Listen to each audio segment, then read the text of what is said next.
Hi viewers, welcome to Bhaskars Area.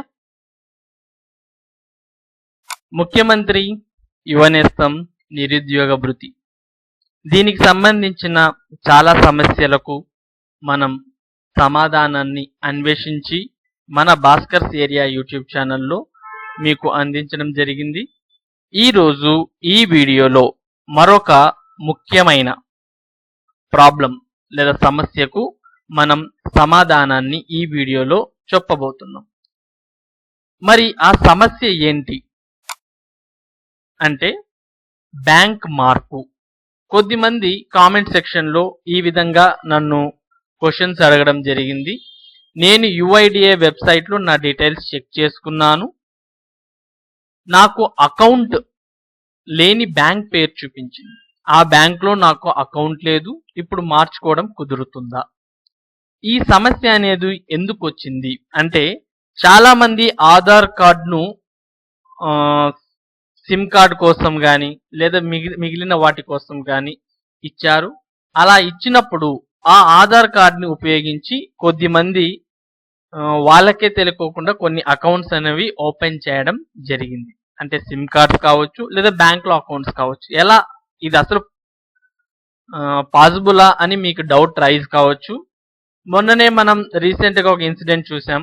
అది ఏంటి అంటే ఎయిర్టెల్కి సంబంధించిన సిమ్ తీసుకోవడం కోసం మన ఆధార్ కార్డు మనం ఇస్తే ఆటోమేటిక్గా ఎయిర్టెల్ పేమెంట్స్ బ్యాంక్లో మీకు సంబంధించి ఒక బ్యాంక్ అకౌంట్ అనేది ఓపెన్ అవ్వడం, అందులో కొద్ది మందికి సంబంధించిన గ్యాస్ సబ్సిడీస్ అమౌంట్ కూడా పడ్డం జరిగింది.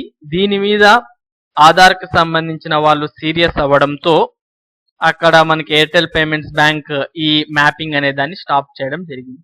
ఈ విధంగా మీకే తెలియకోకుండా మీ పేరు మీద ఒక అకౌంట్ ఓపెన్ అయ్యి అందులో మీకు సంబంధించిన సబ్సిడీ అమౌంట్స్ పడడం జరిగింది. ఆ విధంగా మీకు సంబంధించిన మీకే తెలియని బ్యాంక్స్ లో మీకు అకౌంట్ అనేది ఓపెన్ అవుతుంది. అలాంటి వాళ్ళదే ఈ సమస్య. నేను యుఐడిఏ వెబ్సైట్ లో నా డీటెయిల్స్ చెక్ చేస్తున్నప్పుడు నాకు తెలియని ఒక బ్యాంక్ అకౌంట్ నాకు చూపించింది అని ఒకరు ఈ క్వశ్చన్ అడగడం జరిగింది. తర్వాత ఈ క్వశ్చన్ కి నేను సమాధానాన్ని ఈ వీడియోలో మీకు చూపించబోతున్నాను. తర్వాత నెక్స్ట్ క్వశ్చన్, నేను ఎక్కువగా ఎస్బీఐ బ్యాంక్ అకౌంట్ వాడుతుంటాను, కానీ నేను ఎక్కువగా వాడని ఇంకొక బ్యాంక్ అకౌంట్ లో డబ్బులు పడ్డాయి.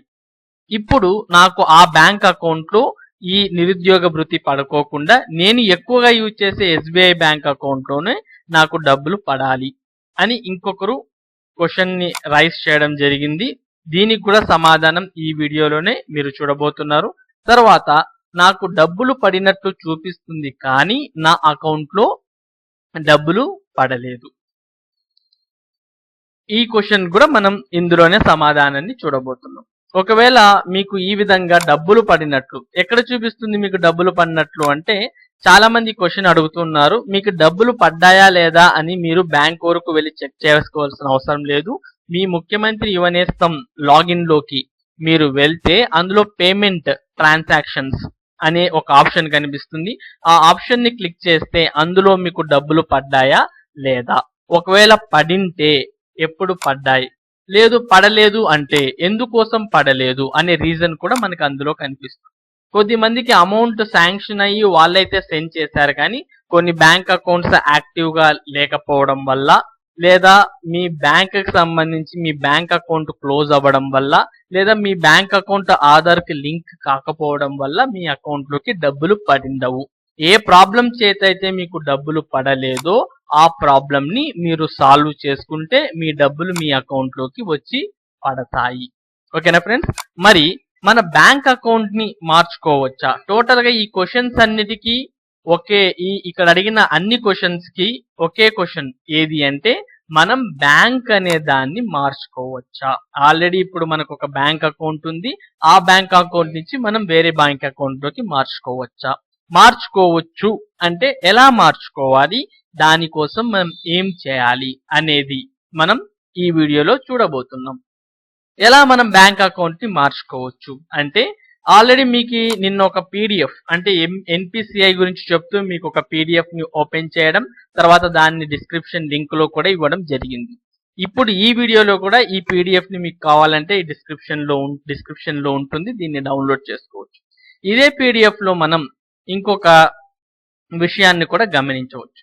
ఏమి అంటే మన బ్యాంక్ అకౌంట్ లోకి గవర్నమెంట్ నుంచి వచ్చే సబ్సిడీస్ కానీ లేదా గవర్నమెంట్ నుంచి ట్రాన్స్ఫర్ అయ్యే అమౌంట్ ని మనం తీసుకోవాలి అనుకుంటే మనం మన బ్యాంక్ అకౌంట్ ని ఆధార్ సీడింగ్ చేసిండాలి.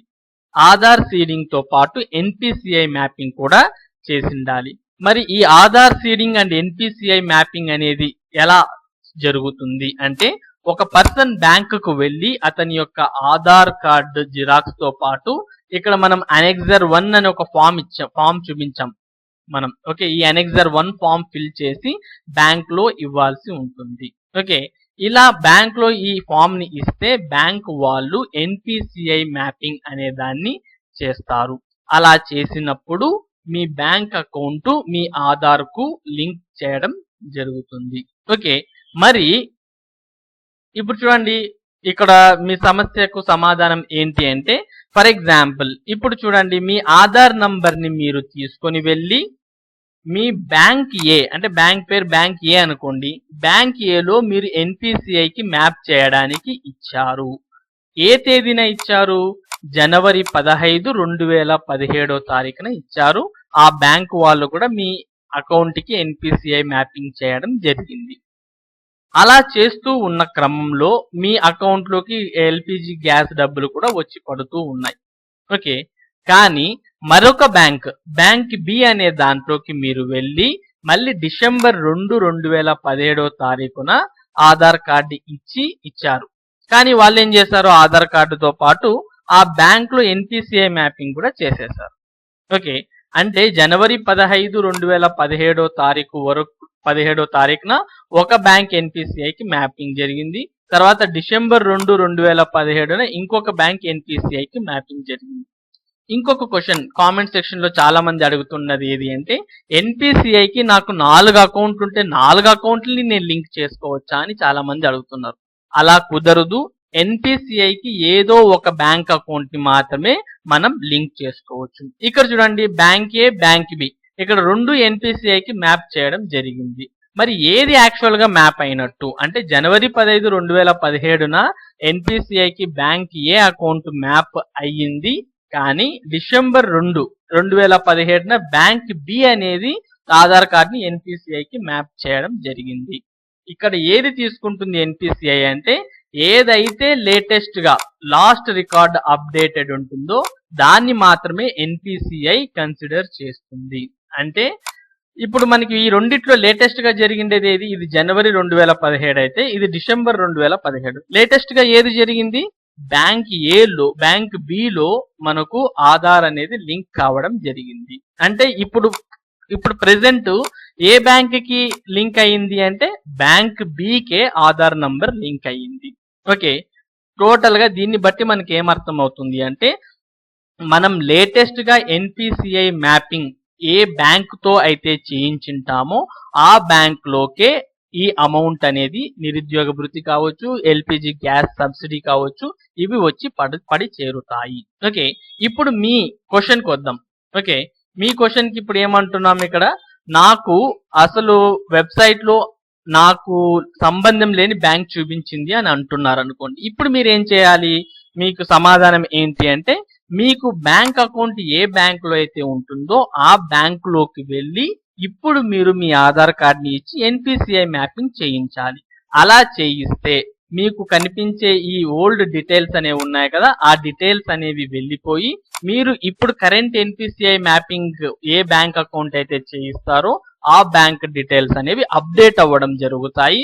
ఒకవేళ మీకు నిరుద్యోగ భృతి శాంక్షన్ అయితే మీ అకౌంట్ లోకి వచ్చి పడడం జరుగుతుంది. అలాగే ఇక్కడ చూడండి, ఎస్బీఐ అకౌంట్ నేను ఎక్కువగా వాడతాను కానీ నేను ఎక్కువగా వాడని అకౌంట్ లో నాకు డబ్బులు పడుతూ ఉన్నాయి అన్నప్పుడు ఇక్కడ మాక్సిమం మీరు అకౌంట్ చేంజ్ చేయకపోవడమే చాలా మంచిది. లేదు నాకు ఖచ్చితంగా ఈ అకౌంట్ లోనే అమౌంట్ కావాలి అంటే మీరేం చేయాలి? మీరు కూడా same NPCI mapping SBI account తో చేయించుకోవాలి. అప్పుడు ఏమవుతుంది? మీ పాత అకౌంట్ లో కాకోకుండా మీ ఎస్బీఐ అకౌంట్ లోకి డబ్బులు పడడం జరుగుతుంది. కాకపోతే మీరు ఎన్పిసిఐ మ్యాపింగ్ చేయించడం కోసం కొద్దిగా సమయం పడుతుంది. పడుతుందన్నమాట.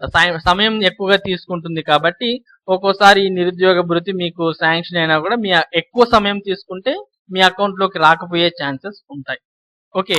లేదు నేను అకౌంట్ ఖచ్చితంగా మార్చుకోవాలి అనుకుంటే మీరు ఏ బ్యాంక్‌లో అయితే మీకు ఈ నిరుద్యోగ భృతి అమౌంట్ కావాలనుకుంటున్నారో ఆ బ్యాంక్‌కి వెళ్లి మీరు ఎన్‌పీసీఐ మ్యాపింగ్ చేయించుకుంటే మీకు ఆ అకౌంట్‌లోకే అమౌంట్ అనేది వచ్చి పడుతుంది. ఇంతకుముందు చాలా మంది నన్ను కామెంట్స్‌లో అడిగారు. ఇప్పుడు పడే బ్యాంక్ అకౌంట్ కాకుండా వేరే బ్యాంక్‌లోకి నా అమౌంట్‌ని నేను నిరుద్యోగ భృతిని మార్చుకోవచ్చా అంటే అప్పుడు నేను నాకు తెలిసిన సమాచారం ప్రకారం మార్చుకోవడానికి కుదరదు అని చెప్పాం.